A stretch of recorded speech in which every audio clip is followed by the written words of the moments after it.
Welcome, everyone. We'll take another couple minutes to get everyone in here. Hello. Straight in. Cool, cool, cool. Hello, hello. There we go. I love it. And feel free, guys, if you do have questions. I know it was very silent last time, a lot of me talking. That's fine. But if you have a question, you can always type it in the chat if it's easier to unmute. Maybe there's a hand raise feature. I don't really know. You guys probably know Zoom better than me. But if that is for some reason easier, yeah, feel free. Or maybe just in the chat, be like, hey, I have a quick question. Can I unmute? That's fine too. But no reason I have to talk the whole time, especially now that you guys have done some work, gotten a little bit more comfortable with the SAT, things like that. So whatever works for me. I think we're pretty much everyone's here already. Okay, wow, that was quick. You guys are on time. Look at that. I love it. I was gonna put a little do now up there. Well, I guess I could skip that because yeah, seems like everyone's here. So might as well just go right into it then. Cool. Cool, cool. Oh, we got a lot of people background there. All right. Excellent. Well, then, yeah, let me just get right into it. We can get to our stuff for today. Remember, if you are trying to get to where the questions are, what you're going to want to do is log into the homework portal. That's seteletutoring.com/portal. Let me put that website here for everyone as well, seteletutoring.com/portal. If you are new, if you were not here for the first class, I think most of you at some point logged in. That's great. You might need to reset the password though if you never did log in and haven't gotten your password yet. But we'll just make sure you're kind of working on that as I make some quick announcements, things like that. And once you are there, remember you can click this Television for Class button. You'll get to a page that looks like this. Some of you though, especially if you weren't here last time, might not have anything on this page. That's okay. Just it'll fill in a second when we're ready for it.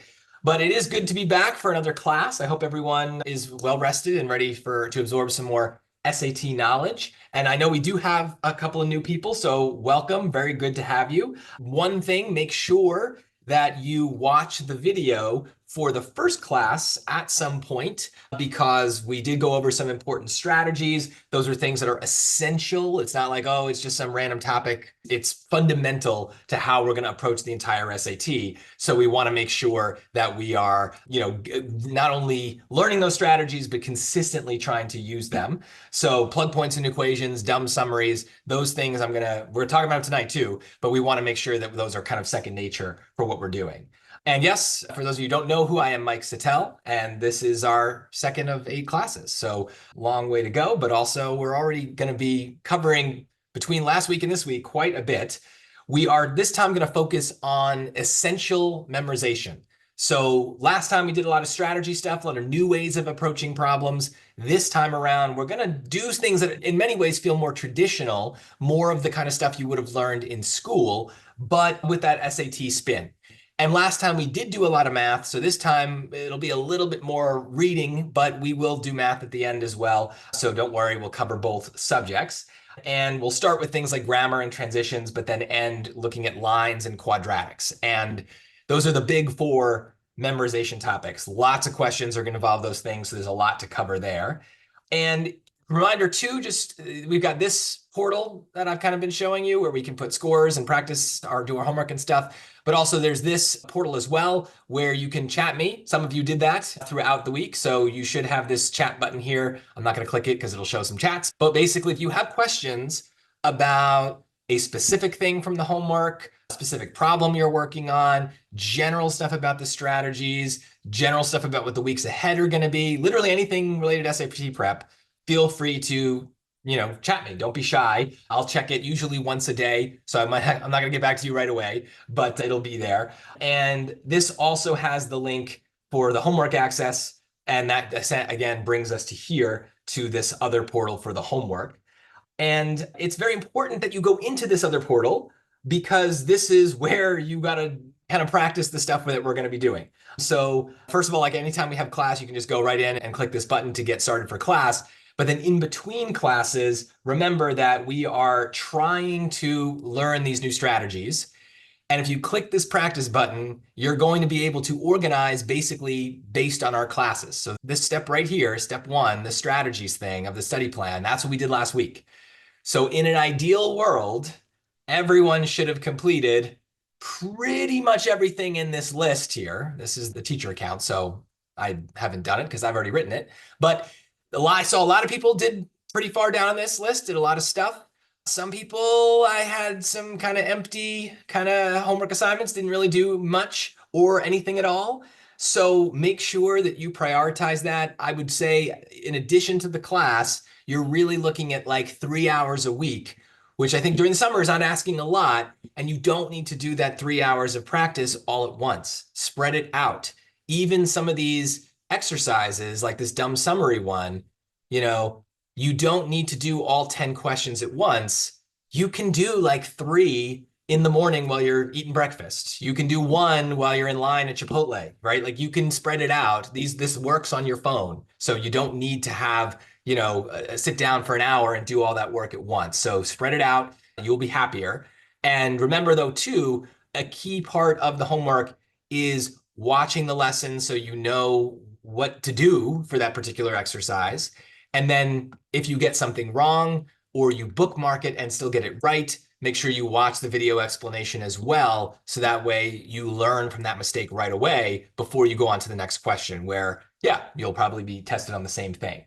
So that's very important. I cannot stress enough how much it is important that you practice and build new habits. It takes time to do that, but what you put in on, this end is going to come back to you on the back end when you get your scores back. So remember, the biggest predictor of your SAT score is the effort you put in. Yes, natural ability helps, but this is a learnable test, just like anything else. So the more practice you get, the better you will be. That definitely works. So make sure you save time for it.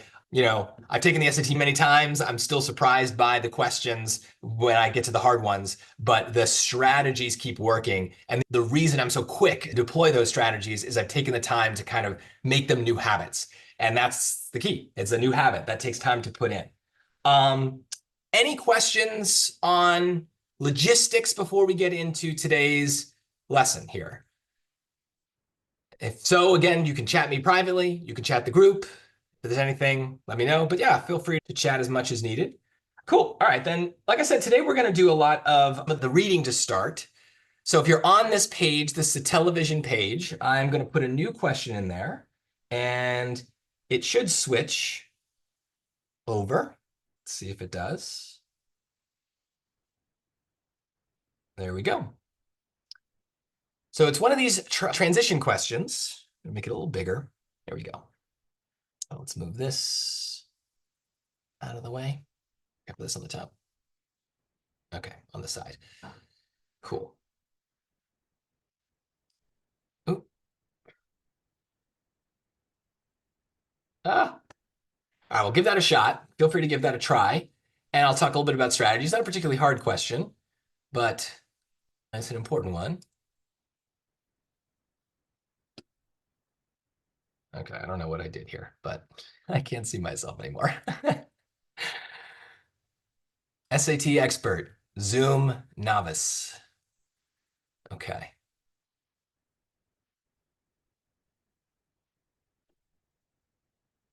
Cool.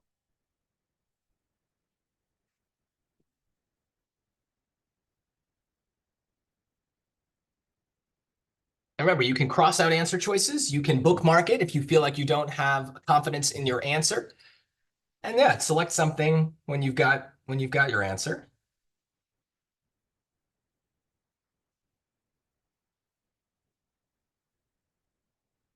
And just kind of do a little attendance so I can see who I'm waiting for on certain cases. Cool.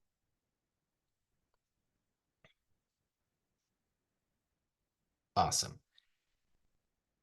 So this is one here where you're probably very naturally going to be using our dumb summary strategy. Whether you realize it or not, you're probably thinking about this and saying, well, I kind of understand what's going on, right? We have 2 sentences. We're trying to find the relationship between them.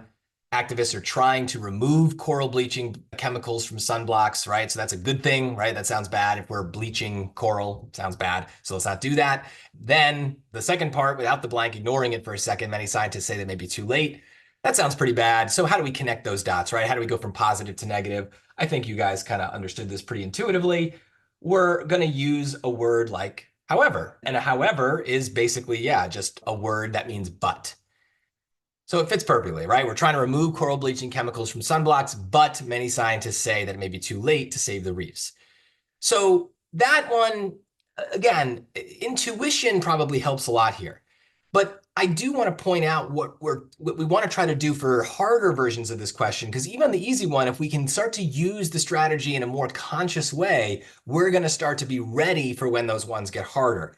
And we want to dumb summarize the sentences. Connotations can help.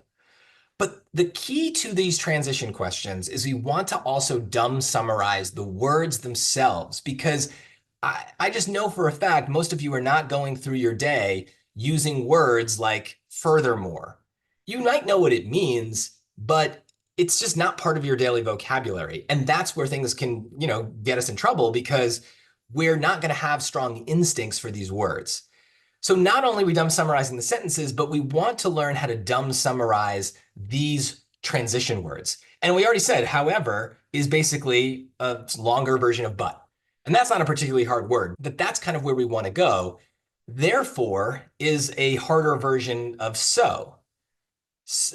Furthermore is a harder version of, and specifically is a harder version of for example. And right here, just in this one question, we have hit upon the four main categories of transition words. There are others, but these four are going to come up again and again.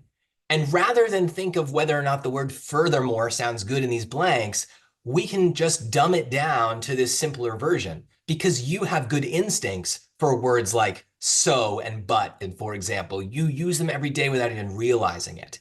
And then when we can tap into our dumb instincts, we're able to understand these relationships better. We don't need to kind of define the words. We can more just kind of feel them out.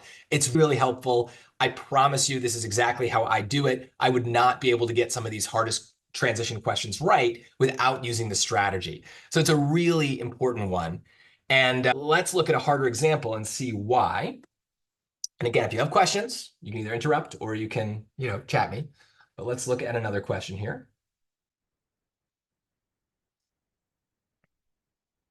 Boom. Oh, I love how well this works. All right, and I will write those categories here for us. So, and, but, so, and for example.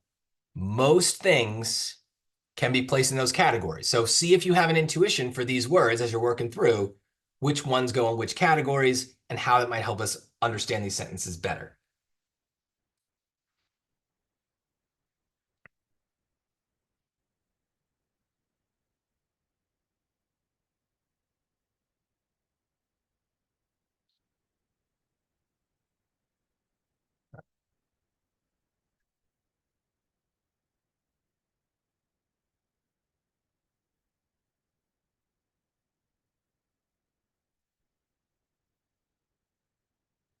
And there is a key strategy that we can also use here beyond just these dumb summary words. If you think you know what I'm talking about, some sort of way to kind of help us when we start using these dumb summaries, feel free to chat it to me. I'm curious if anyone knows already what I'm hinting at. It was in one or two of the lessons that we talked about, or that you were supposed to do for homework. Some of you hopefully did them. There we go. Nice and big. Okay, good.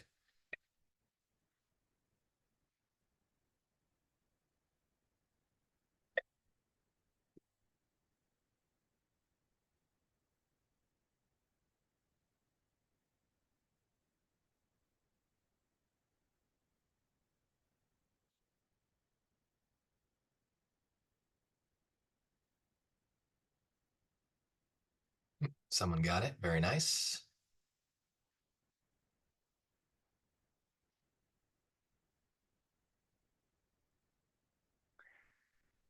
All right. I think we're kind of on the same page.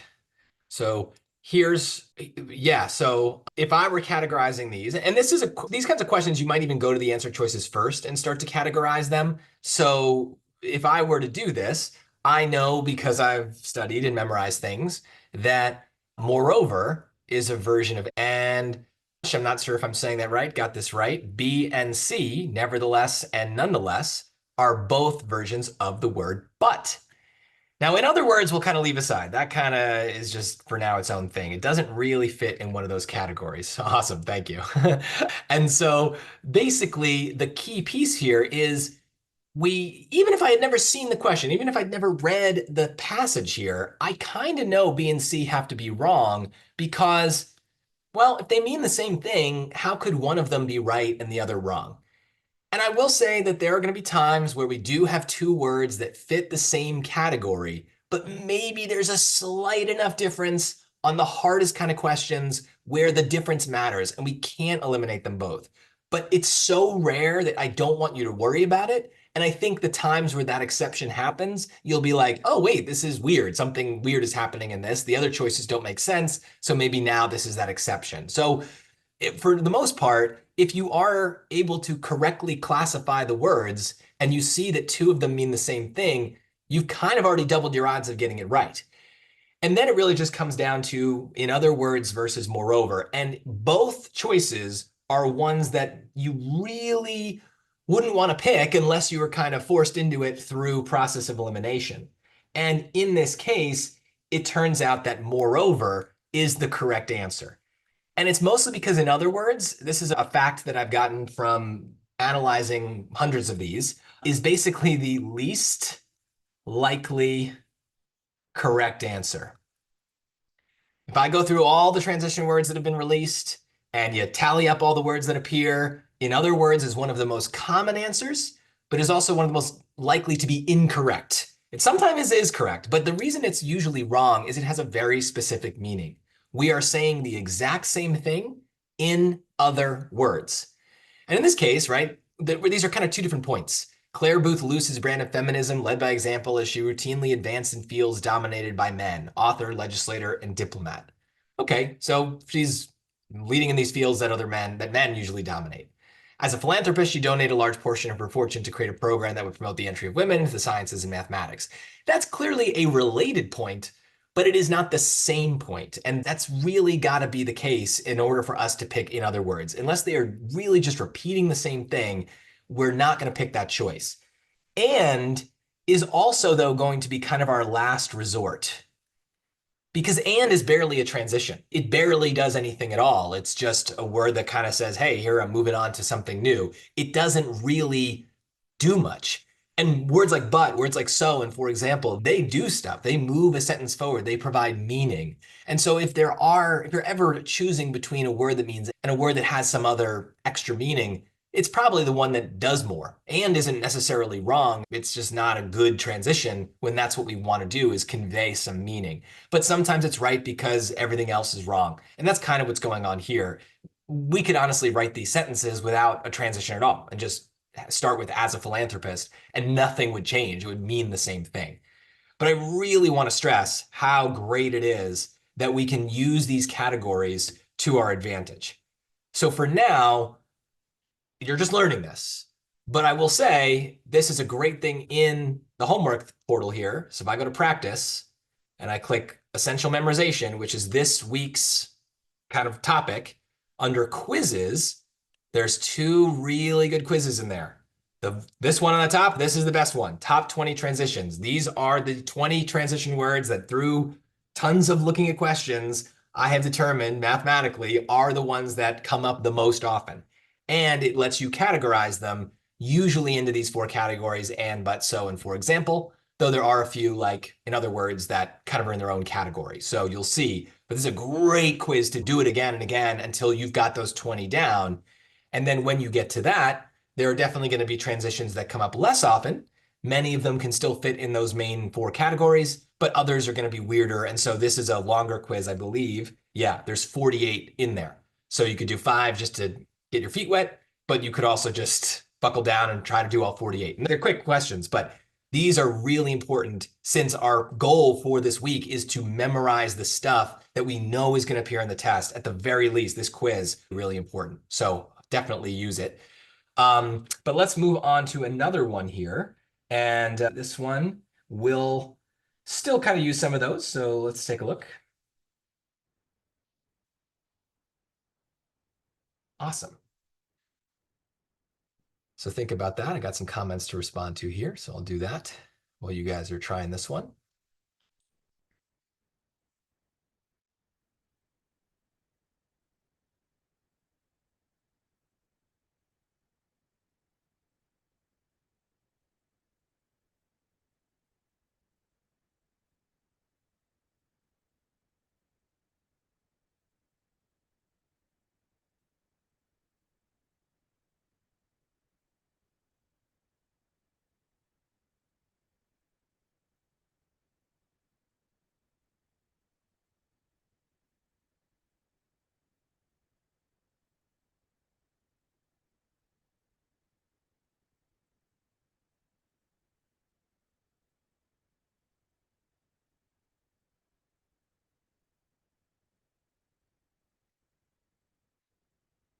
And I know some of these words are new to you guys of categorizing them, but if you can throw them in a category, again, and, but, so, and for example.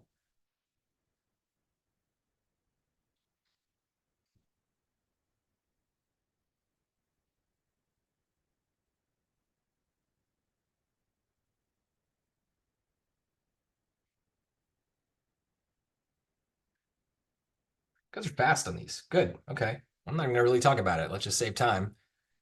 I think I think everyone got it right. If not, well, sorry, but I'm pretty sure I'm seeing everyone getting it right here. And yeah, today, which isn't in these one of those categories, but it's a transition that has to do with time. So a lot of transitions end up having to do with time. As a result is a so, regardless is a but. Specifically, we saw that I think before is for example.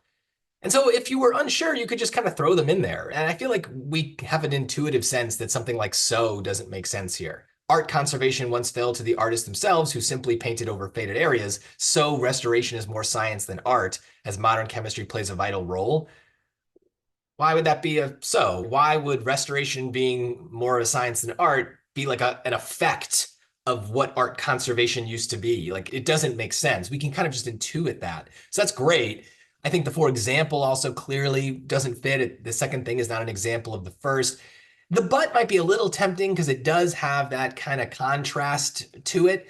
But I think it's a good example of like, not only does today sound better, but we have some strong words in here, thinking back to our strategies from last time. They're emphasizing the concept of time. So it's not a surprise that we have this kind of time transition working for us there. So cool. All right. I think this one will be harder. So let's try this and then we'll move on to some grammar.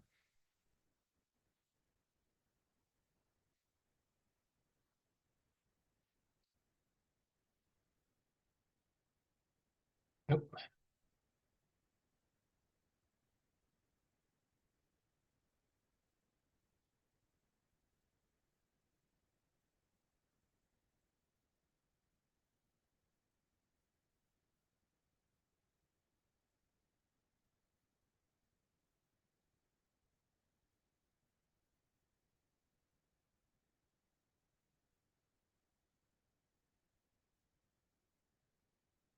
I'm starting to see some smart crossouts here. Thinking strategically. I love it.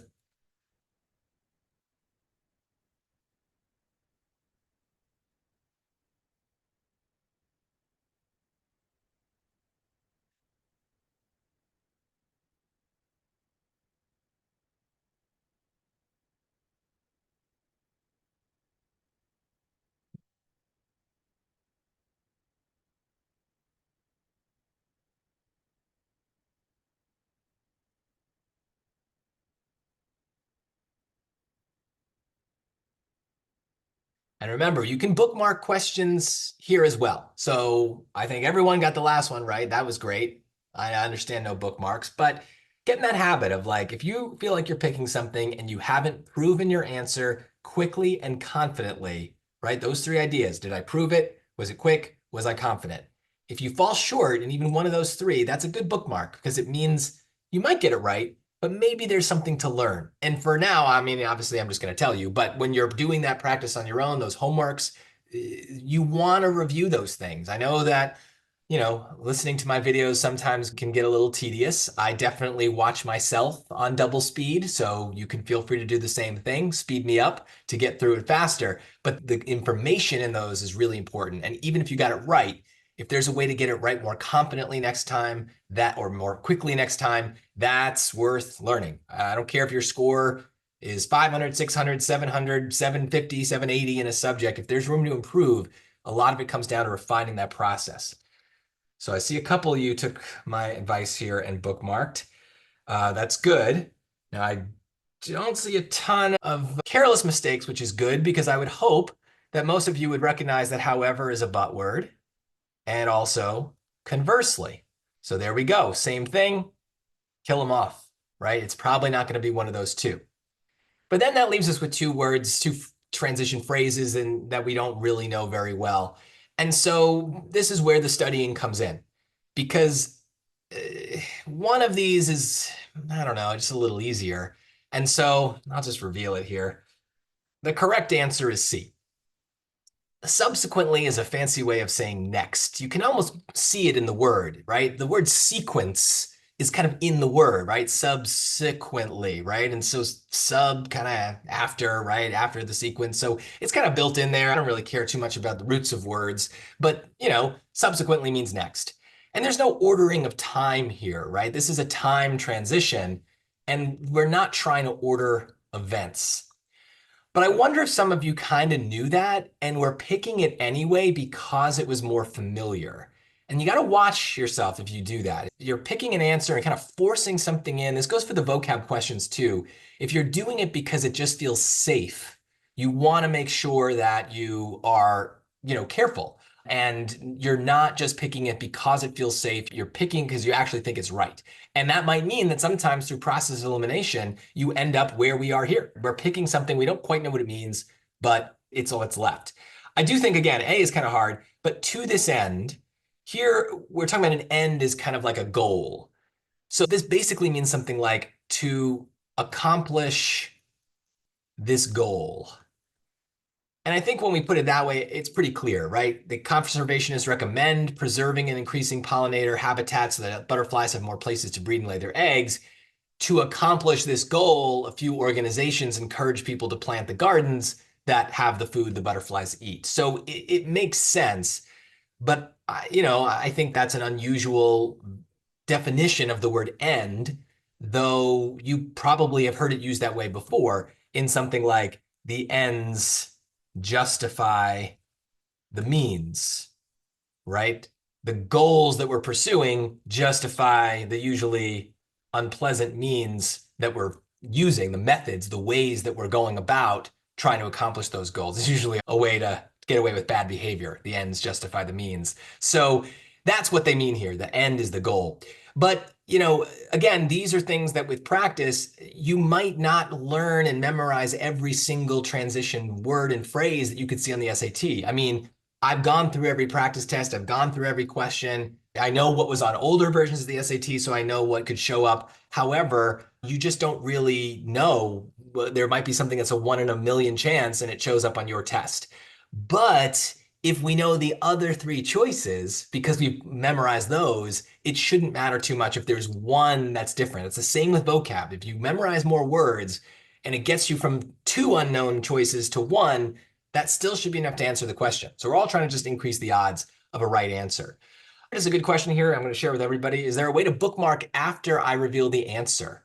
No, and that is intentional because the point of the bookmark is that you want to decide for yourself whether you think you're right before you know you're right.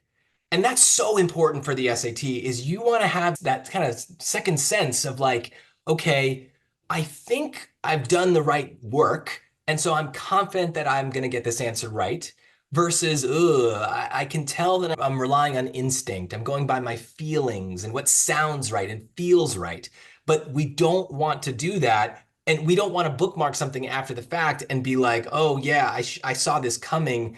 I know now that I knew I was going to be wrong. The point is, you want to know, you want to have that feeling. You want to train yourself to have that feeling before you know for sure if you're right. Because if you do get something wrong that you didn't bookmark, that's a sign you fell for a trap or made a careless mistake. And those are problems that have their own solutions. Struggling on a hard question, knowing it's hard and then getting it wrong is not as bad as being confident in a wrong answer.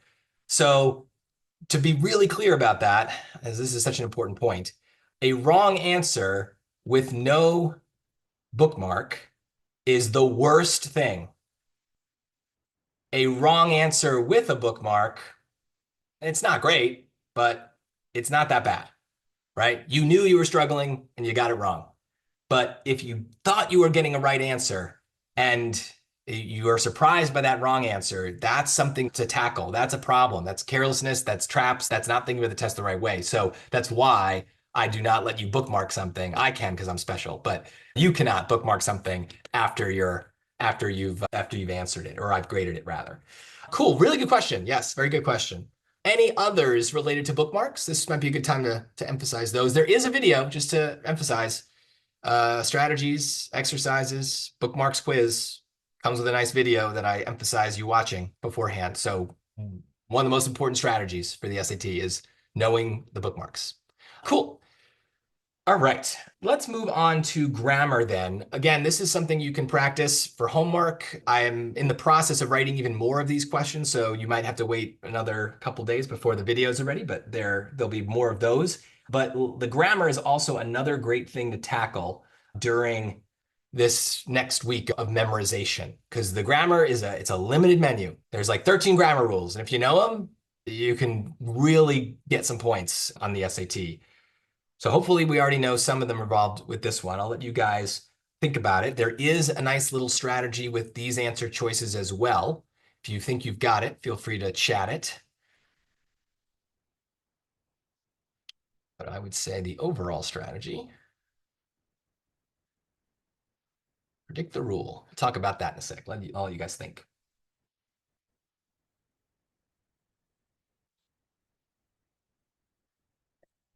Yep, Neil has shared it. So if you need a hint, check the chat. Very good job.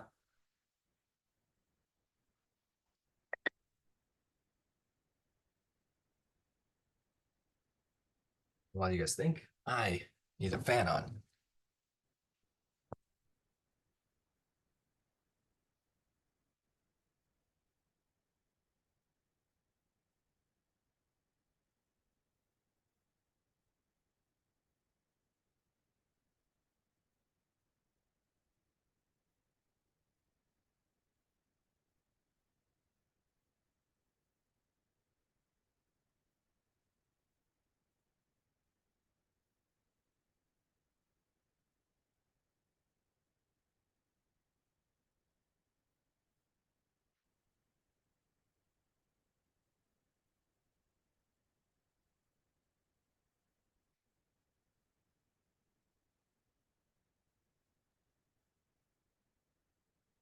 Good, we're all on the same page.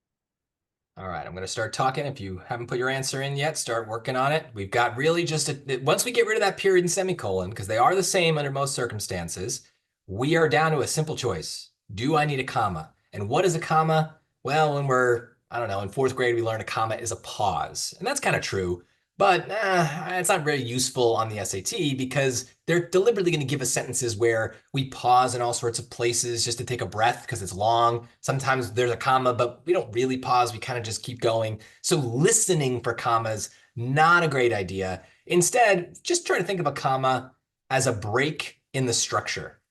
And that's pretty vague because commas have lots of uses. And we'll see as we go, like the comma is not really a high priority answer choice, not a high priority punctuation mark because it has so many uses, whereas semicolons and periods, they're pretty limited. So I'm kind of thinking here, well, why would I put a break there? What would that do? I almost like assume that D is right and kind of think about what that would mean.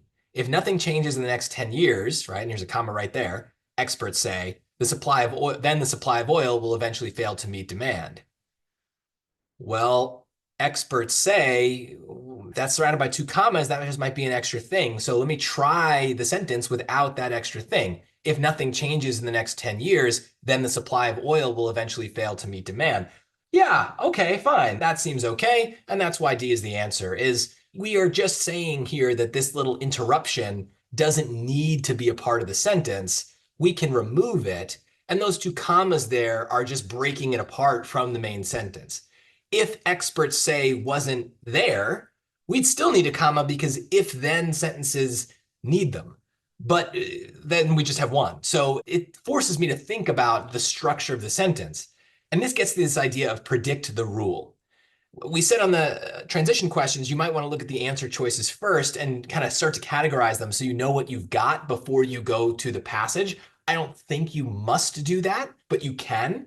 However, with grammar, you really do want to look at the answer choices before you start reading, get a sense of what rules might apply, And then when you are reading, you already kind of know what to do. And in this case, you would have kind of hopefully gotten rid of B and C and then been able to kind of just think about that comma and test out the sentence structure. But if there's punctuation in the choices, it's really about that sentence structure.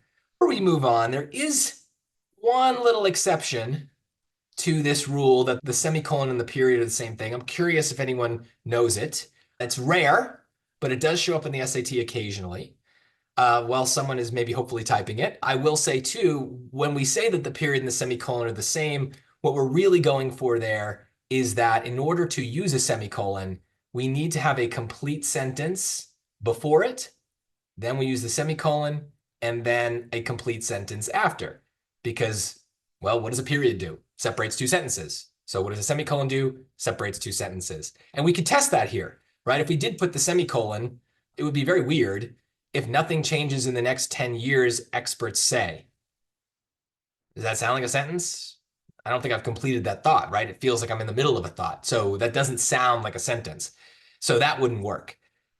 No one knows. No one knows the exception here. Okay. The exception for when we don't need to follow this rule for semicolons is complicated. Oh, my handwriting is terrible. Complicated lists.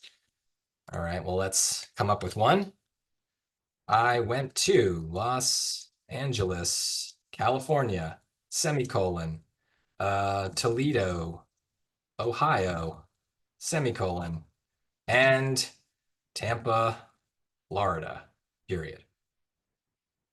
Why would I use semicolons there? Well, because the things in the list have commas in them. Cities and states, classic, but the SAT will do other things where the items in the list have a comma somewhere. We're adding extra clauses. It's just getting complicated. So when that happens, to use commas to separate the items in the list, in addition to the commas that are already part of the sentence, would be too confusing. It would be hard for your reader to know where the list is kind of broken apart. So in those cases, just to be visually distinctive, the semicolon is used. But notice here, Toledo, Ohio is not a sentence. So it's not being used in the same way as when we use it with a period. But this is a rare exception. It does come up in the SAT, but when it comes up, you're going to know, you're going to see that there's a list. So I stand by the strategy of semicolon and period are the same. So one can't be right while the other is wrong. Like they mean the same thing, they do the same thing. So in the same way that with the transitions, we could cross out two words that mean but, here we're crossing out two punctuation marks that separate two sentences. So gives us a little freedom to then think about other things. Cool. All right. Again, if there's questions, let me know. Interrupt at any time. But let's do a slightly harder one here. And again, this is going to be punctuation. So think about this time, we've got a semicolon in there. We also have a colon. So hopefully some of you know a little bit about what that does. I think, I don't know if it came up in the grammar one yes, it should have. Yes. From week 1.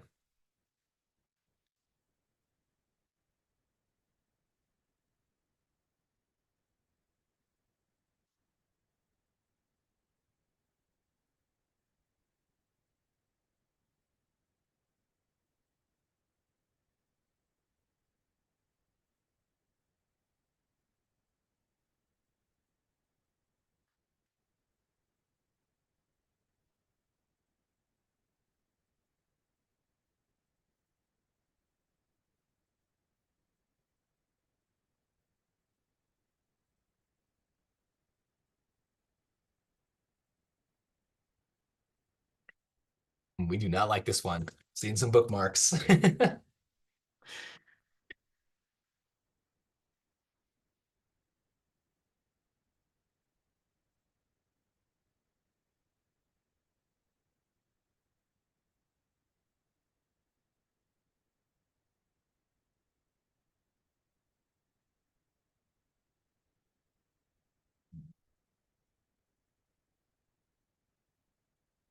I don't want to use a colon. Well, you get it. I'm going to give you a little hint. Colons are for lists. Many of you have heard that before. I learned that in school as well, but that is a trap rule. Colons might be used for lists, but It's not a necessity. It's not like just because we have a list, we need to have a colon. So it's more complicated than that. So if that's the reason you want a colon here, I would just try to think what other reasons do we need a colon for? That's important.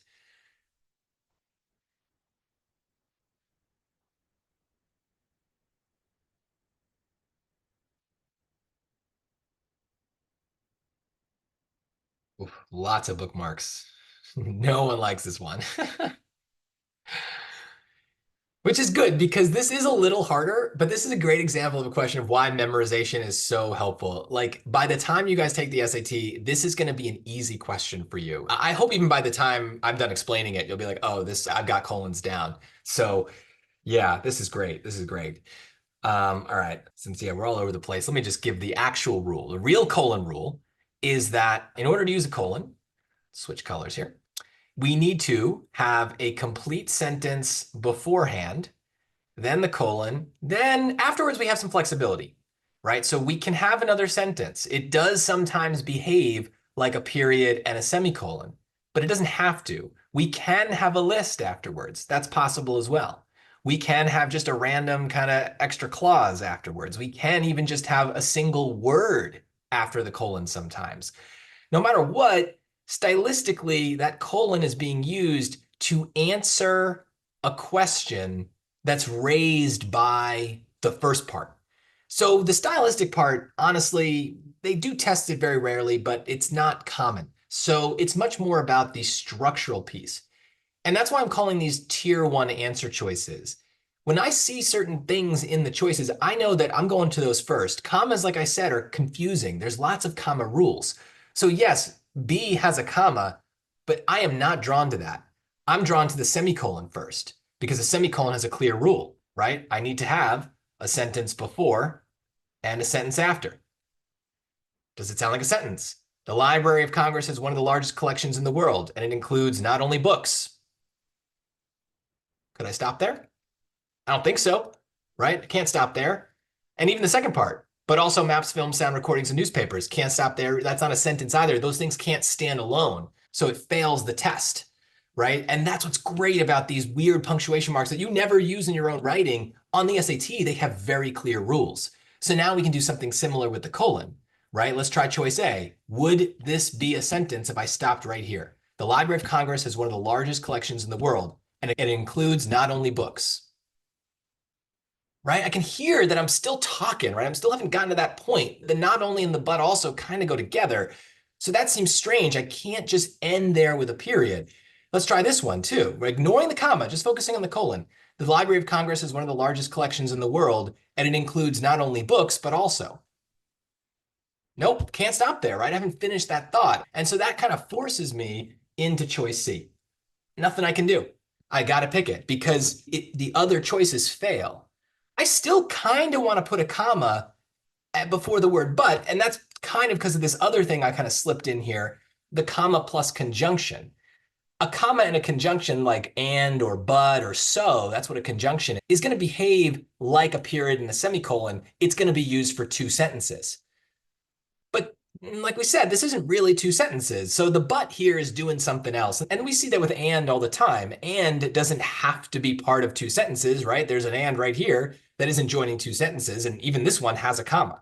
So and these conjunctions can be flexible. They have multiple uses. But still, I'm thinking about sentence structure when I see one in the blanks. This but doesn't really apply to that. But again, I don't care why. I tested the colon and it failed the test. I tested the semicolon and it failed the test. And so that's that. I'm backed into this choice. And a lot of grammar questions, especially ones with these weird punctuation marks, are going to behave this same way, where you're picking an answer not because it's like how you would say it if you were writing an essay. You're picking it because it's like, well, the other ones don't work, and that's fine. The SAT is deliberately giving you sentences that they know you would never write and that you would think are weird, but they're giving them to you because they don't want your instincts to be useful. They want to use your instincts against you. They want you to think colons are for lists, and you see a list here, and so you kind of pick it for that reason. But that's a fake rule. That's not a real thing. If I wanted to use a colon for a list, I would kind of do something like this. Here, I'll type it so I don't have to deal with the handwriting issue. Classic use of a colon is I have one fear, spiders, right? That is a good example where I'm using just one word after the colon. And it's answering a question raised by the first sentence. I have one fear. What is that fear? Spiders. But I could turn that into a list if I wanted to change it slightly, right? I have many fears. Spiders, open water, heights, and sharks, just to name a few, right? So there you go. That's a list. But notice that it's not the list that tells us the colon is right in that second example. It's the fact that the first part is a sentence. I have many fears. That could end with a period. The colon is basically allowing us to continue it, but structurally that's still there. Cool. So I'm hoping I was right that maybe the colon is now not a mystery to you guys. Let's do another. How are we doing on time? Let's skip this one. Yeah, let's skip. No, let's just do it. It'll take 2 seconds.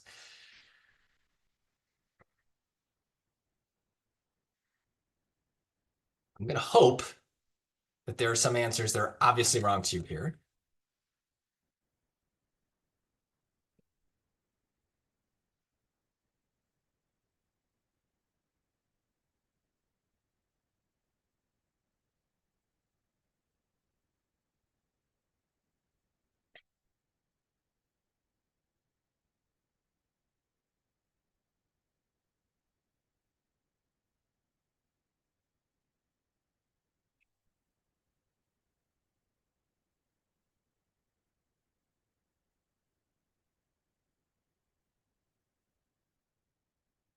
And one thing again, remember, look at the choices, predict the rule. What's the rule?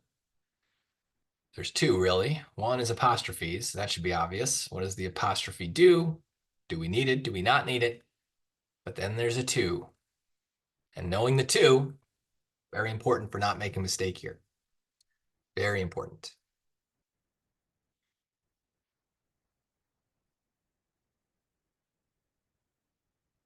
If you think you know number two, feel free to chat it.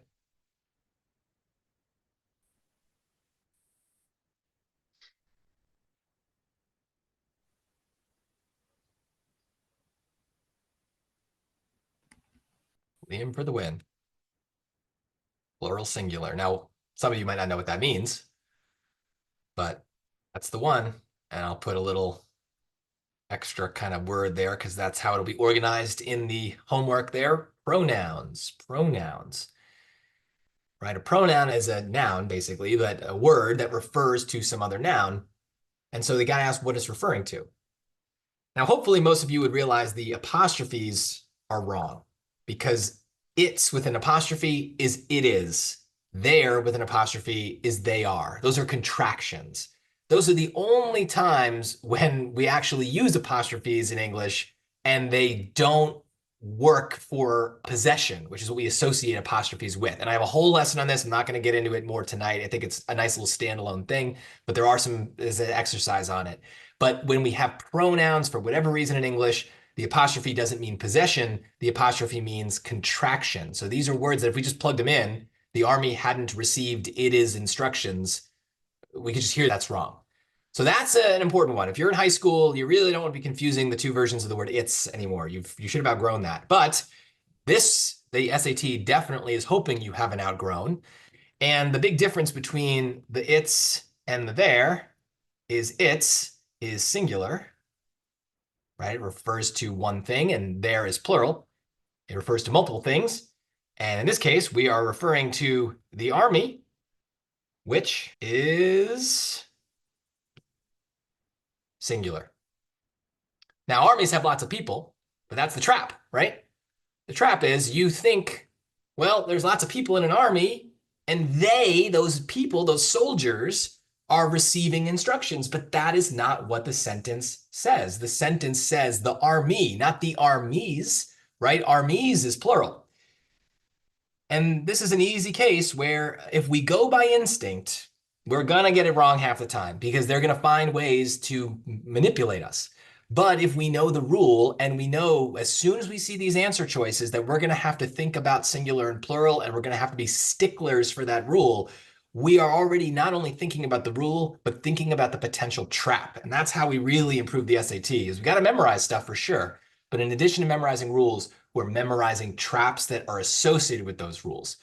So just to kind of show you, since I brought it up, apostrophes, right? So essential memorization, you got all this here. There's apostrophes right there at the top. Conjunctions I talked briefly about. We haven't talked about positives today. There's pronouns.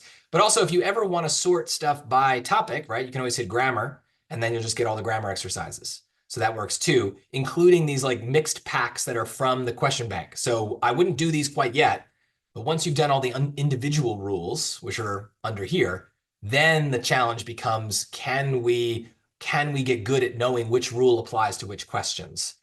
And that's going to be most important. Why is quadratics in there? I don't know what. Oh, that's potential memorization. Never mind. I thought it was still in grammar. That's going to be most important for verb tense. So here's what I'm going to do next. I'm going to give you 3 questions in a row that all kind of look similar. And I'm not going to tell you your answers until we're done with all 3. So I'll give you maybe like 45 seconds for each one, maybe a minute. They're not too hard, but I want you to kind of get used to moving fast. So here's the first one. And if you want to bookmark it, still bookmark it, that's fine. But pick your answer. And then when I see, after a minute or so, we'll go to the next one and I want you kind of seeing them without me saying much. There's a method to my madness here. Get my timer up.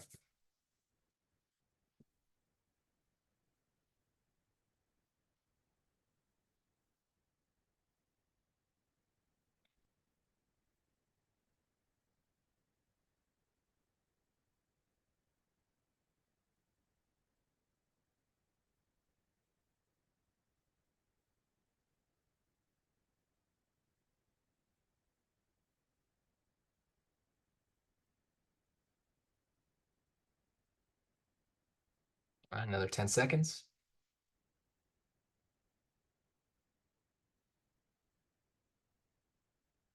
Okay. Number 2.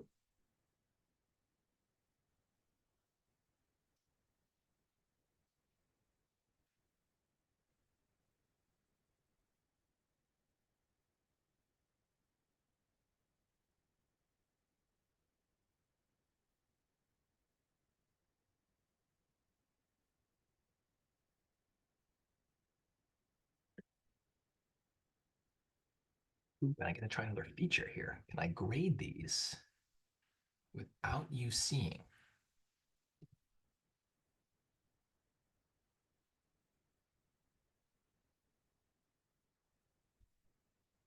I think that worked.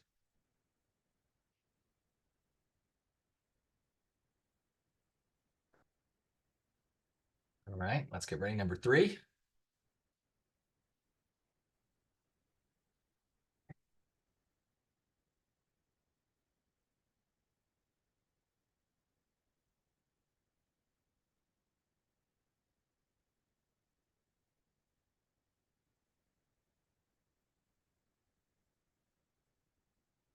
If you finish this one quickly, I'm curious, I'm curious if anyone's thing is when I put a new question up, is it loading really slowly compared to when it shows up on the screen share? I'm just curious if how it's coming through on your end. On my end, it looks like it's good, but I'm just curious. So if you have any feedback on that, let me know.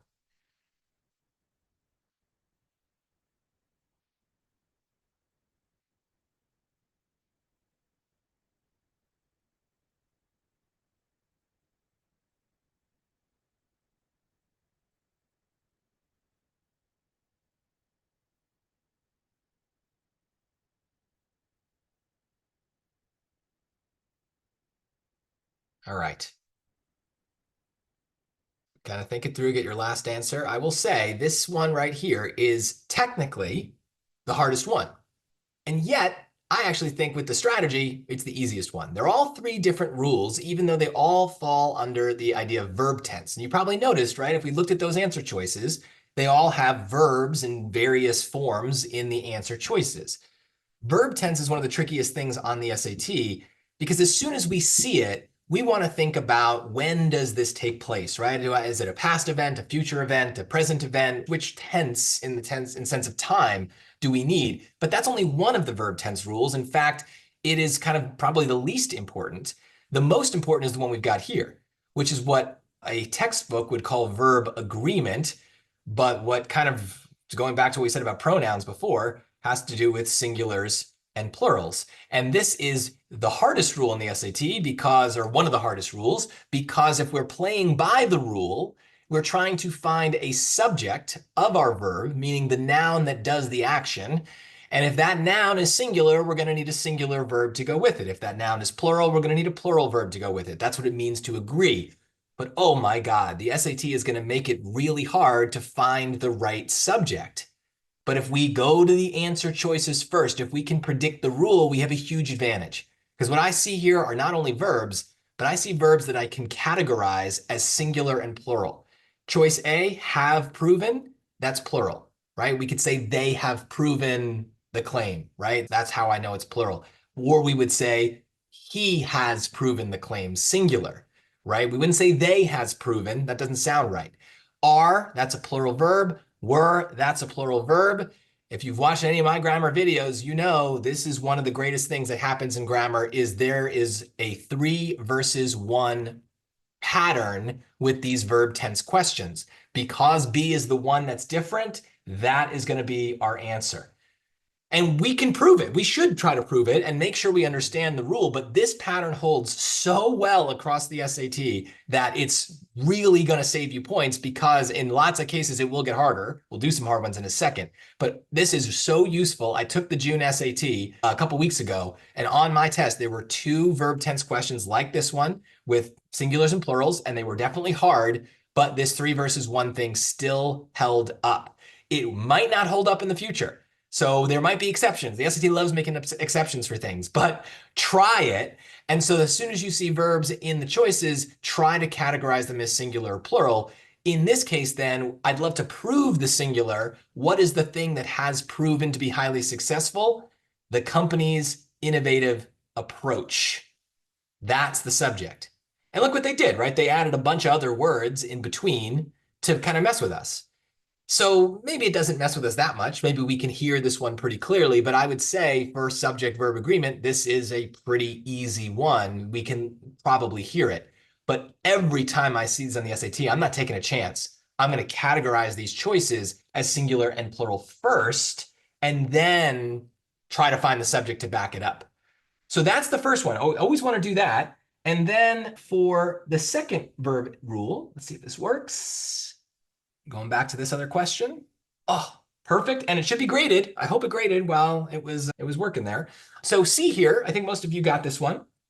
In fact, you all did. But just to clarify, this is another verb tense rule that I call the to and ing rule. And if this one's about singulars and plurals, this one is kind of hard to define. You can kind of tell why I call it the to and ing rule. We've got a to right here. We got an ing there, maybe one right here too.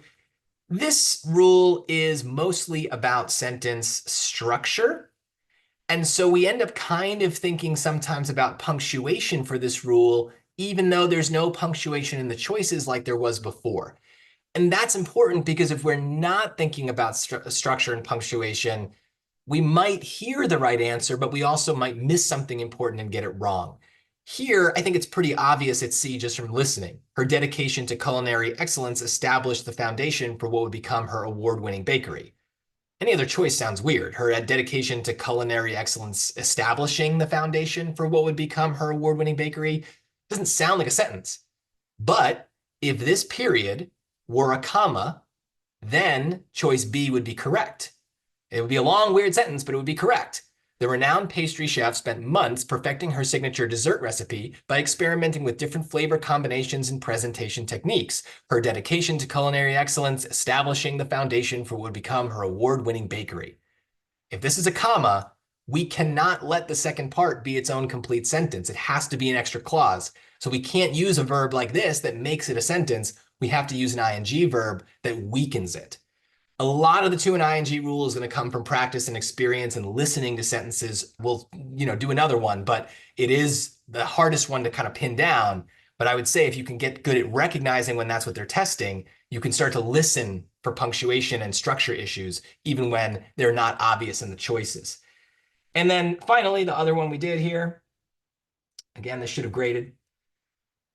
Most of you are going to hear this. There it is. This is getting to the final verb tense rule, which is past, present, future. And that's kind of my name for basically what you think of as verb tense. When does it take place, right? By next year, the festival will celebrate its 40th anniversary because it's in the future. We're using the future tense. It's that simple. In most cases, when it's this rule, this verb tense rule, you can just hear the answer.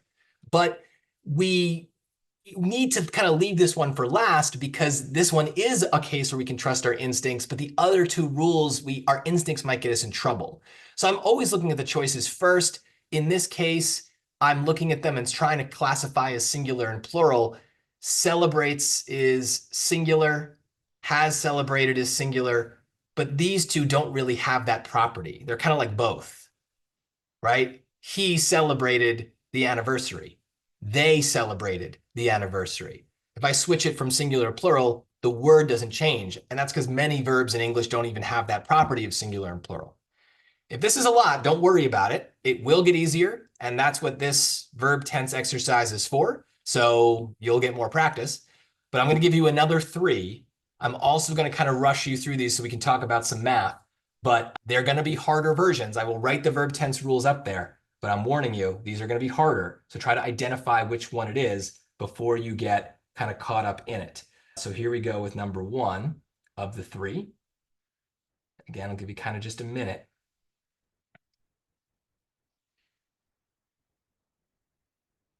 Actually, you know what? I'll put it in the chat because that's going to disappear as soon as I type it and move to the other one. So verb tense.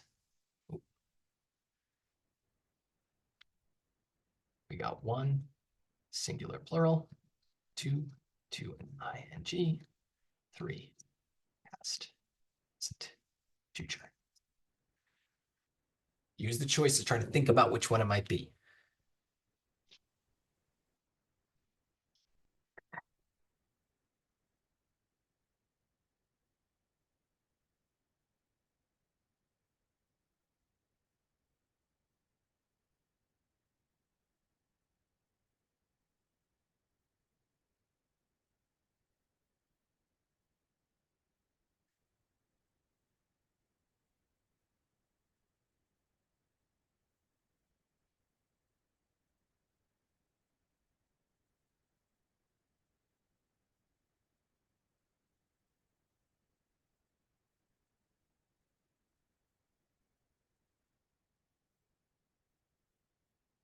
Under 10 seconds. I'm rushing you on purpose here.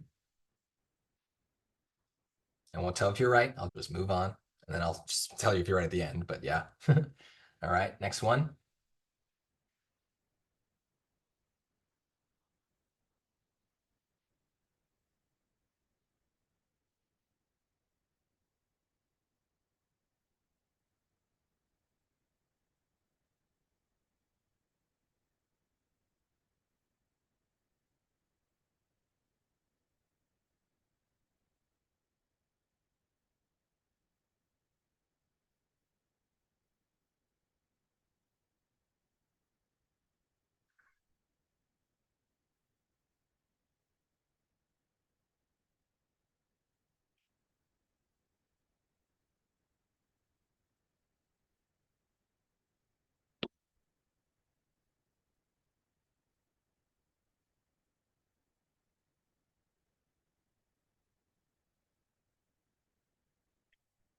And remember to bookmark if you're unsure. That's fine.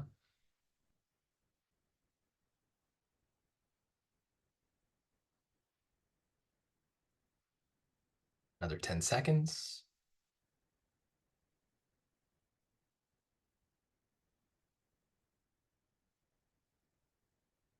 All right, last one.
This time I'm going to go back to the first one. I should grade them.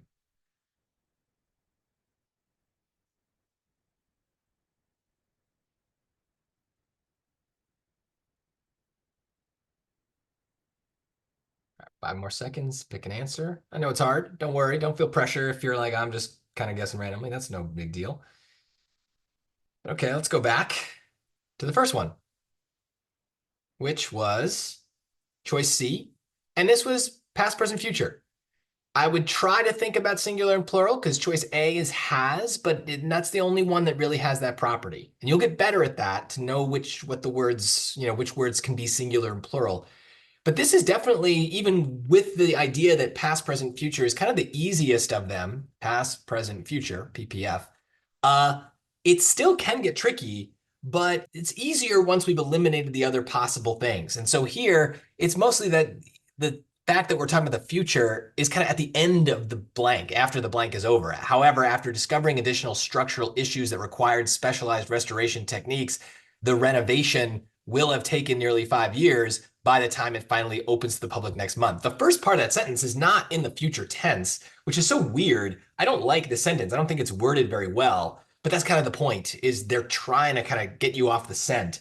So it's hard. These are ones, though, where there will be some clue in the sentence related to time. They do say next month, that's in the future. So keep it simple. Will have taken is the future. The would have taken is kind of future-y, but it's kind of one of those instinct things. To me, C just sounds better. Honestly, this is a rule where I am okay with you kind of trusting your instinct, mostly because in real life, you don't really think about the tense you're using. You just talk and it just kind of comes out right. So I think that here, my advice is don't overthink this rule. If you've got something that sounds right and you've got some sort of little evidence for it, trust the process.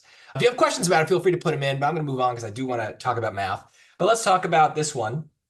I actually gave you these in the wrong order. I wanted to give you this one last, but hit the wrong button. Nevertheless, this is the to and ing rule. It could be pretty easy to recognize. We have a to, we have an ing. It is not necessarily the case that one of those two will be right. The point, though, is with the to and ing rule, we have to think about structure. And this is a sneaky one, very sneaky, because some of you are going to get lazy. Uh, the pharmaceutical company's new clinical trial protocol recommended that patients with chronic conditions could benefit from personalized dosing schedules, right? That actually sounds pretty good. Or even D, a lot of you pick D here as well. The pharmaceutical company's new clinical trial protocol has recommended that patients with chronic conditions could benefit from personalized dosing schedules. All that sounds great, except there's no period here, right? This spot continues. And we have the main verb in the sentence. It's very far removed from the blank and from the subject of the sentence, but that is the main verb. It really comes down to the clinical trial protocol has faced significant criticism. Everything in between that is an extra clause. There's no commas separating it out. It's very sneaky, but the ing here is allowing that to be a description. We could remove it from the sentence, but it's there. And because of the structure of the sentence, we can't use a stronger sentence anchoring verb like A or D. We have to use this weaker ing to describe the protocol. It's really, this is a nasty question, but they love this trick, this trap. So the point here is if we can get good at recognizing when the to and ing rule applies, we know the trap associated with that is they're going to give us a sentence where they might mess with the structure in ways that are kind of annoying. And so it reminds us to go all the way to the end, capital letter to period. Make sure you understand that full structure before you pick a choice. Don't just kind of fill in the blank and read the words around the blank. You got to get the biggest picture there. This one's hard. I think this is the hardest of the three. That said, technically, a lot of people are going to think the last one here is the hardest. But if we were paying attention to the strategy and we say, wait a minute, these verbs, they've got some properties here, have, plural, are, plural, were, plural, has, singular, I'm good to go. If I'm running out of time, I'm picking that and moving on. Again, I'd love to prove it. I'd love to find a singular subject. And that's the key, is if we do this by reading the passage first, what we're trying to do is find the subject and the verb at the same time. That's tricky because we might make a pair that's wrong, right? There's a lot of plural things in this sentence. Organizations, groups, levels, right? Even effects, if we go to the end here, ecosystems, there's lots of plural things we could say, there it is. There's my plural. But the real thing here is coalition. That's not going to jump out to me as the thing that's doing the action. The coalition has published a comprehensive report. That doesn't seem obvious. And that's the point. They don't want it to be obvious. But what they're really doing here is doing a great job of disguising it. But if I kind of know from the start that I'm looking for a singular subject, I think I'm much more likely to make that connection. And so now I've got my proof and I wouldn't have to bookmark this. I'd feel pretty good about it. These are killer. When we start talking about practice tests next week, that 3 versus 1 rule, if you get these wrong on those practice tests, ooh, it hurts. It hurts a lot because of how predictable this rule is. Now, if you're not good at knowing which verbs are singular and plural, well, you're in good luck here because there's a quiz on the grammar about singular and plural verbs, singular and plural pronouns. Great quizzes to do to train yourself up to do that. So there we go. Awesome. Perfect. I know we only have 15 minutes left, but I want to make this a reading heavy day. Let's do a little math then as a palate cleanser here. And again, don't worry if you didn't memorize all these grammar rules right away. That's totally fine. That was not the intention. This is why the homework is so important, is you need to spend time with these things to really absorb them. But luckily for us, grammar is a very limited menu. And so once we absorb all those rules, we're in some good shape. Here's one that kind of applies the same way, but to the math side of things. Limited menus are always good. We don't want to have to worry about every math rule, every grammar rule. If you can identify the topic here, it's an easy question. So give it a shot. Give it a shot. See if you know what topic it is. I know it's a story, but it's not really that the SAT is testing how to paint a house or whatever.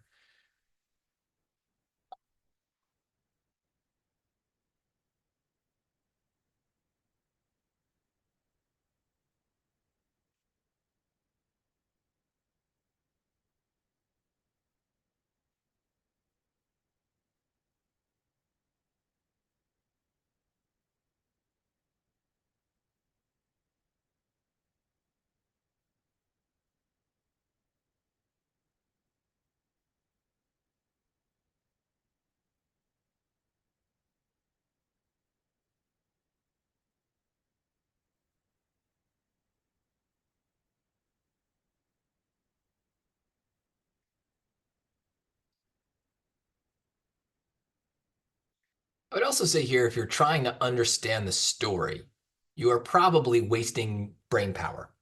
If you are trying to understand the equation, that's what it's about, right? I mean, math is equations. You don't learn painting stories in school. You learn equations. This equation should remind you of something.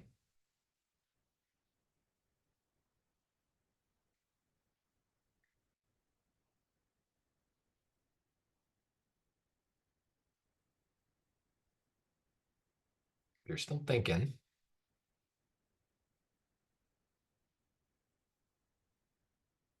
That's the equation. That's a little jumbled, but we can unjumble it. N is equal to negative 225 D, or X, right? Plus 1562. And y equals mx plus b is the single most important formula equation for the SAT. It's going to come up again and again. So we need to know its parts, right? So we have the m, that's a slope. We have the b, that's a y-intercept. Now, x and y, don't forget, those are points, right? So remember last week, our main strategy was plug points into equations. So if we had points, we might put them in there and kind of use the x and the y, or in this case, the d and the n. But I think we can get this without that. What is the 1562? Well, if I weren't thinking about painting, I'd say it's a y-intercept. And then when a story comes along, what is a y-intercept? It's basically a starting point. So before I even read the story, maybe just kind of glancing at it, I kind of already know they're asking for a y-intercept. Yes, they flip the equation around to make it harder to notice that, but the b, the part that has no variable attached, that's our y-intercept in a line. So what sounds like a starting point? Mark will paint the entire house in 1,562 days. That sounds like an ending point, not a starting point. Mark has a total of 1,562 square feet to paint. Well, he's starting with 1,562 square feet. That sounds pretty decent. Now, C, Mark paints at a rate of 1,562. Well, that's a slope word, right? So whether it's feet per hour or feet per day, these two things sound like slopes. No way. So I'm not understanding the story on any deep level. I'm understanding linear equations. And like I said, this is the most important equation we're going to see on the SAT. We need to be comfortable with things like slope and y-intercepts. We need to be able to recognize when they're giving us a linear equation, even if they never use the word line or, linear, I guess, too. So that's the trick is we don't want the story questions to feel like a new adventure every time we see them. We want to, if we can, relate them back to that limited menu of things that show up on the test. Grammar is a limited menu of rules. Math is basically a limited menu of equations and formulas. In math, they're more likely to kind of drift away a little bit, but that's why plug points into equations brings us back. But if we can spot the common thing, the thing we know that we've done 1,000 times in school, we're going to have a huge advantage. This would be the kind of question I would not want you to get wrong on the test. Now, okay, fine, we're still learning, but on the test, I would want this to be before you even read the passage, your kind of eye is drawn to that equation and you're realizing it's a line. And then now your brain is really focused on that stuff, that information. And y equals mx plus b is also a really useful thing when they start to get crazy because y equals mx plus b is going to bring us home to stuff that's more predictable. This question is kind of a pain, but y equals mx plus b is a safe place to go. There are lots of ways to solve this, so I will give you some time to think about it. But my advice is plug points into equations. We have to supply the equation, y equals mx plus b, from our memory. But they're supplying a lot of points, so my brain would have gone to that anyway. So see what you can do. If you have a question too, if you feel like you need a hint, feel free to message me privately so that way, it doesn't spoil it for other people. I'm happy to help you out. My advice is on your scratch, right? Y equals mx plus b like I did. And see if you can start plugging things in.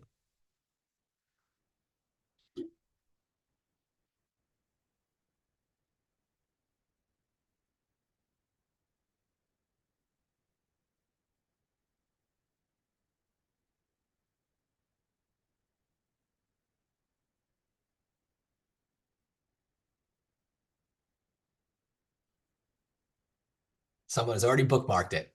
I have no judgment there. I agree.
And if you've got nowhere to start, my advice might be think more about that second line than the first. It might be easier to try some stuff.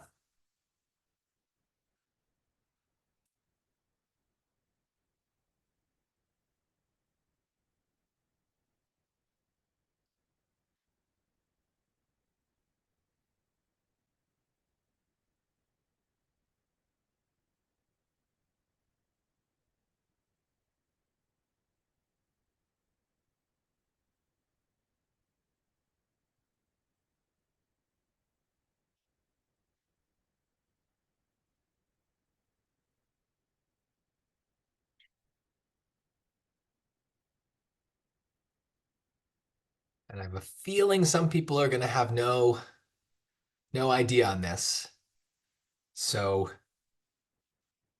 if you feel like you're tapping out, I don't know judgment, maybe just throw a 0 in here for me. So I know that you're just going to wait for the explanation. That's fine. That's fine. This is hard.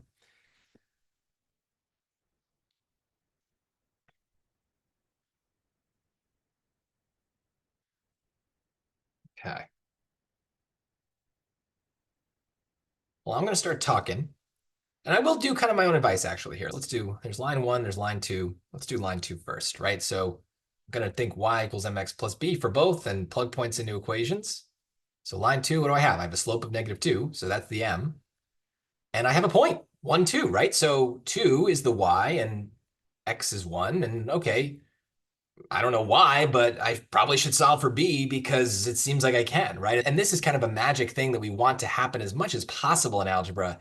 If we have equations with one missing piece, find the missing piece, just because why not? So -2 times 1 is -2. Let's add it to both sides. And genuinely, this would all be on my page because I'm always afraid of losing negatives, especially on a problem where I know it's going to be a lot of work.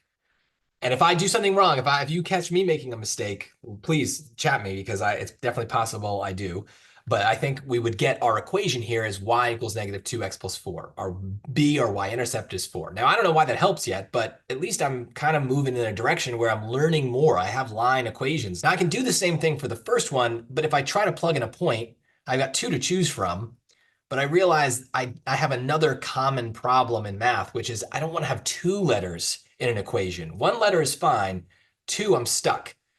Now, I know from experience I can get the slope using the slope formula, which I say is y1 minus y2 over x1 minus x2. You might have learned it with the 2's first. Doesn't matter as long as you're consistent. Point is 1 comes before 2, so why complicate things?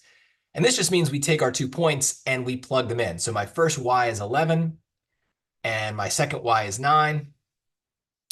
My first x is 1, and then because I'm, again, terrified of losing negatives, I'm going to put that second x in parentheses so I realize there's a double negative.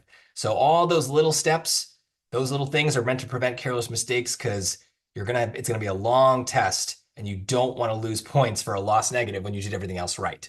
So now I've found that m is 1. So this equation, I have this piece. So I'm going to kind of bring it all down. 11 equals 1 times 1 plus b. 1 times 1 is 1, subtract it out. And here we get b is 10.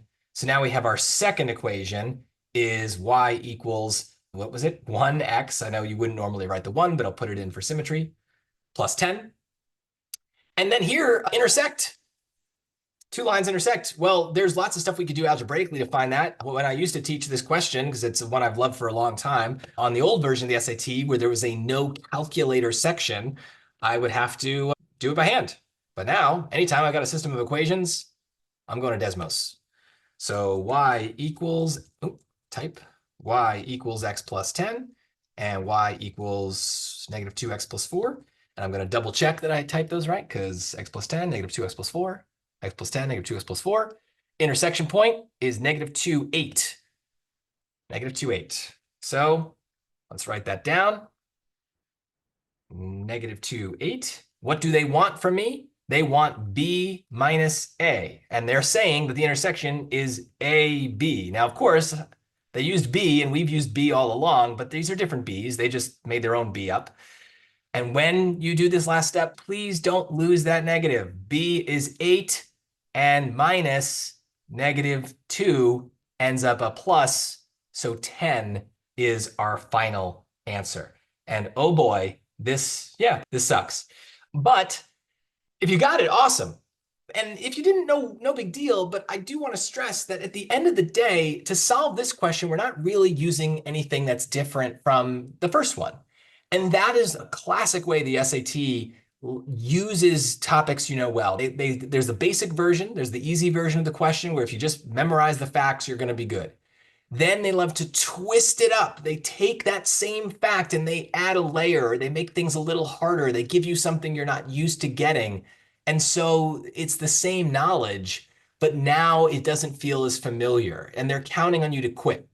And again, tonight, totally fine that you quit a little bit if you did, but that's what we're up against is we don't want them to intimidate us into quitting. The same things will work. It's just we've got to be patient. And for this week, just like last week, we're not really interested in speed as we go through the homework assignments. We're much more interested in trying new things, kind of forcing our way to take chances on strategies and stuff like that. And it's kind of why plug points into equations is still my home base for math, is I love getting an equation on a page, putting some numbers in it, whether it's lines, quadratics, something random, that tends to work. It tends to get me closer to the finish line. And then, yeah, of course, if you need the calculator to do that, finish the job that way too.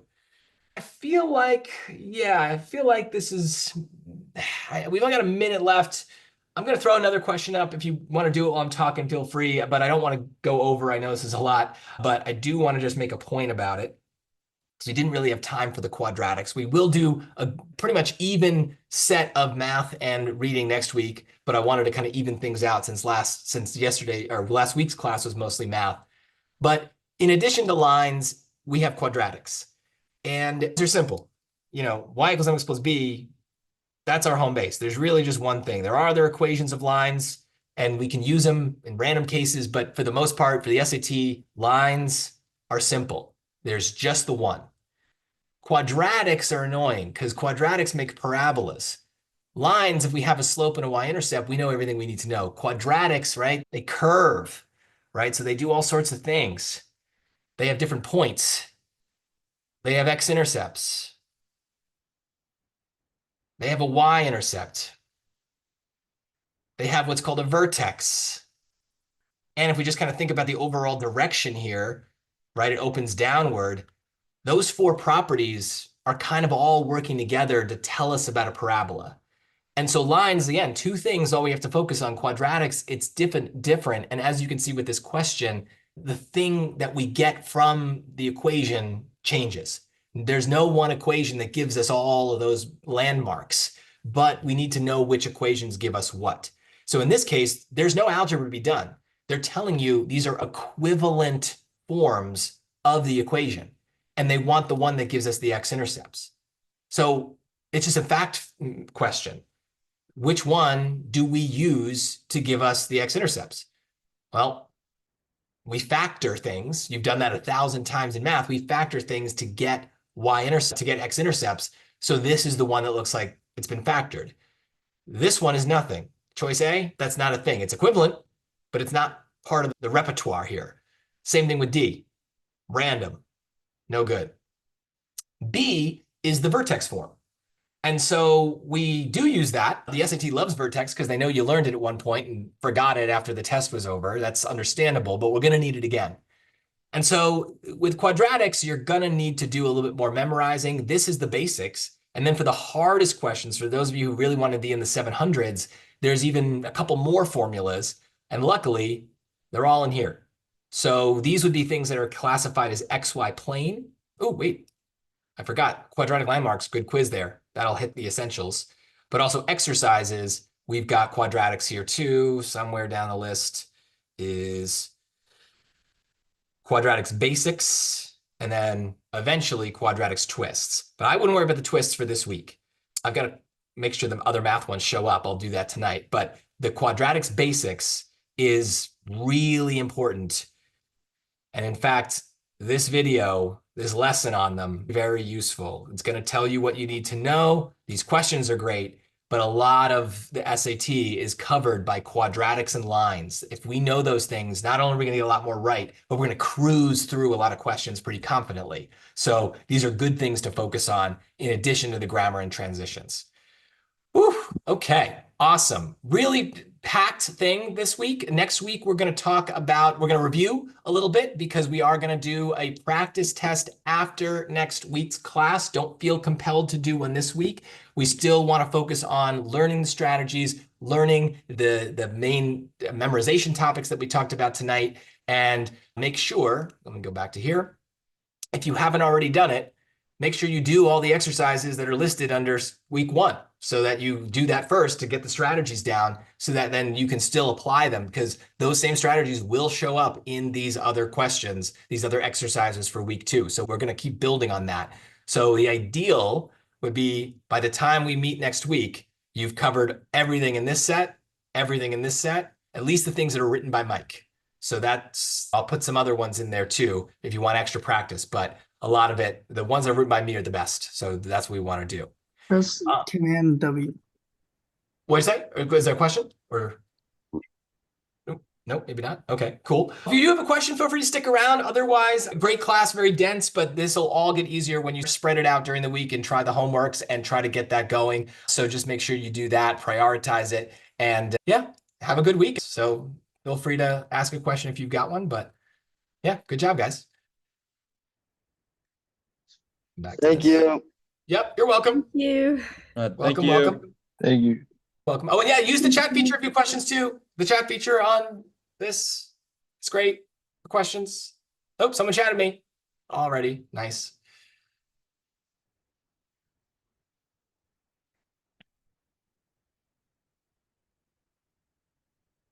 What is the score feature for? Excellent question. This is where you can keep track of your scores. So this is an official score. So if you want to add like a test you've already done, you can just choose, oh, I took the May SAT. Here's my test date. Here's my score. These are those boxes. I'll just show you. The score report on the real SAT looks like this, right? It has these boxes. So you can enter those. That way you can keep track of that. And then after next week, you'll take a practice test. And so from the Blue Book app, you'll basically enter the answers that you put, and we'll get a much better score report for that. Yeah, let me see if I can show a quick version of one. Give me one sec here, if you're curious. Let me do one. Someone's already done it. This is going to work. Cool. That should work. So there you go. This is just a student who took a practice test, and you can see it's got this practice test 8 from Blue Book. And so we have the ability to import all the stuff and have you the ability to kind of review the questions more easily, including with the videos. So we can do that as well. So these are great once you take a practice test, but don't rush to do that. I want to do one more review and then we'll get into that. But yep, that's what that's for. Storing your scores. Cool. Good question. Good question. Any other questions? I was planning to take a practice test this week. I've been studying before this class started, but I was wondering, what do you think about that? Is this a practice test on Blue Book that we're going to take? Yeah, so for the class, I am not going to specifically say you have to take practice test 8 or whatever it is, mostly because some people like you have been studying. So some people have already done different tests, things like that. And we won't go over it together. It'll be one that, like I said, in that score report, you can watch the video and you'll review. So I'll talk more about how to do that next week. If it's a scheduling thing, like next week, you just got tons of free time, then yeah, by all means, you could do it ahead of time. Before you do, when you click, it's not going to come up nice, but let's see if this shows it. This will tell you how to enter it. Let me make a note here because I can set up an instructions page. I was going to do that next week, but is there a reason you want to take one next week and not wait another week? I wanted to take one this week because I've been learning strategies like before this class started, so I feel like I'm ready and want to see, like, I want to compare how these like strategies been working and whatnot. Right, and that's the point. Have you done practice tests in Blue Book before? Have you done any of them? Yeah, and I've done a few. Well, that might be the reason to wait. And so you just got to judge because you want to make sure you don't run out too soon. And so, my general recommendation is you want to take 3 practice tests before an SAT. No need to take more. And if you take 2 instead of 3, not a big deal either. But trying to just do like, oh, I want to do a practice test every week or something, you're going to basically run out, but also burn out. And you want the practice test to feel like a real exam. You want to go in there and even be a little bit nervous. Because I think the most important thing is, and this is why this portal exists too, is the practice tests are not SAT practice. they are a way to measure your SAT practice. So if you feel like you've done a lot and you're really comfortable with those strategies, especially if all of this stuff has been done for the past week, then yeah, I think you could do it, but don't feel compelled to like do one each week. I think that's going to be, you know, kind of, yeah, you're going to mostly waste them and you'll just kind of keep getting the same scores. We want to make sure we're learning from those mistakes. I don't know if that's a good answer to your question. If you want, I don't know if I remember if you chatted me about it, but we could talk more about it there. I'll be curious what you've done. Have you entered your past tests in the score stuff here? I've entered my most recent because I think I took a practice test, but 3 of them were last year. Yeah. So Did you I've take entered tests my one, most two, recent. did you take tests 1, 2, and 3 at some point? I think I might have just taken like a random one all 4 Okay. times. I'm gonna make a note. Neil, right? That's who I'm talking to? Okay. Yep.